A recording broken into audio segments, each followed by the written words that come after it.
लेकिन बीजेपी की तीसरी लिस्ट भी जारी हो गई है, 58 नामों की घोषणा कर दी गई है। और ये नीरज, ये वही सीटें हैं ना जहाँ पे बीजेपी अधिकतर सीट हारी हुई है।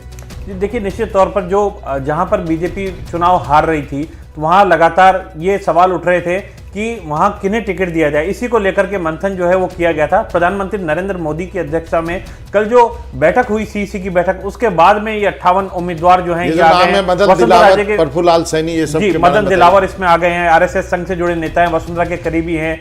मदन दिलावर का जो है नाम इसके अंदर सामने आ गया है। अन्य जो नेता हैं इनके नाम सामने आ गए। तो 58 उम्मीदवारों के जो नाम हैं ये अब सामने आ चुके हैं। और ज्यादा आप और जानकारी लीजिए। प्रभुलाल सैनी खुद सैनी समाज से आते हैं, 12 के अंता से चुनाव लड़ते हैं। वसुंधरा राजे के खास रहे, पिछली वसुंधरा सरकार में कृषि मंत्री रहे प्रभुलाल सैनी, तो इनका नाम जो है ये सामने आ गया है। तो ये बड़ी खबर है कि इस तरह के जो नेता हैं इनको चुनाव के अंदर उतार दिया गया है भाजपा की ओर से। और जो पूरी लिस्ट है वो पूरी लिस्ट हमारे पास आ चुकी है। इस लिस्ट के अंदर 58 उम्मीदवारों को जगह भाजपा की ओर से दी गई है। ज्यादातर वसुंधरा खेमे के लोगों को इसके अंदर जगह दी गई है। सादुर शहर में गुरवीर सिंह जो बराड़ है उनको भाजपा ने टिकट दिया है। करणपुर से सुरेंद्र पाल सिंह टीटी को यहां टिकट दे दिया गया है। सूरतगढ़ से राम प्रताप कासनिया को टिकट दिया है।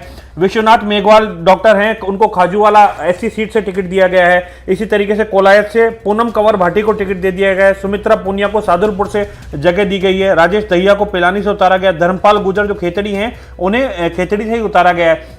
खेतड़ी में गुजरों का एक अच्छा यहाँ पर वोट बैंक है। और यहाँ कांग्रेस सरकार जो है, कांग्रेस सरकार से अभी हाल ही कांग्रेस पार्टी से जितेंद्र सिंह गुजर जो हैं, डॉक्टर जितेंद्र सिंह, वो यहाँ उम्मीदवार बनाए गए थे। सचिन पायलट के खिलाफ अजीत सिंह को उतार दिया। अजीत सिंह मेहता जो है वहाँ के एक बड़ा स्टैंड रहा उनका, जिले में उन्होंने बड़ी भूमिका निभाई, संगठन में भी और जिलाध्यक्ष के रूप में उन्होंने भूमिका निभाई।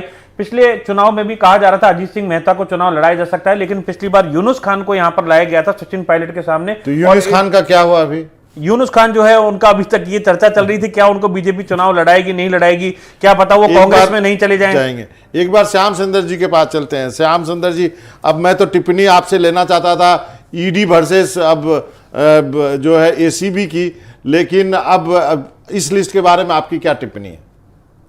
देखिए धर्मेंद्र जी, इसमें तो मुझे लगता है कि वसुंधरा को भी पूरी तरजीह मिली है।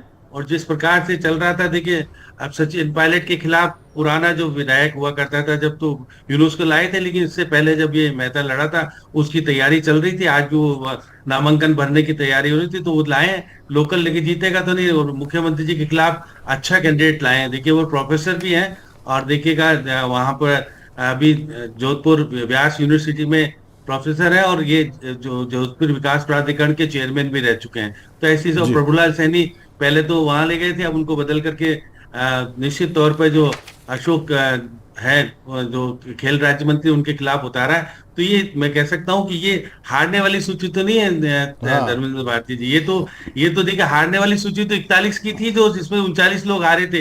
ये जीतने वाली सूची है, जहां पर कि बीजेपी कई बार जीतती भी रही है, कुछ जगह पर हारी भी है निश्चित तौर पर। लेकिन वो सूची है जहां पर मुख्यमंत्री गहलोत के खिलाफ भी अच्छा उम्मीदवार खड़ा किया है, या सचिन पायलट के खिलाफ भी स्थानीय लाए हैं। वो पहले स्थानीय नहीं ला पाए थे, स्थानीय लाए।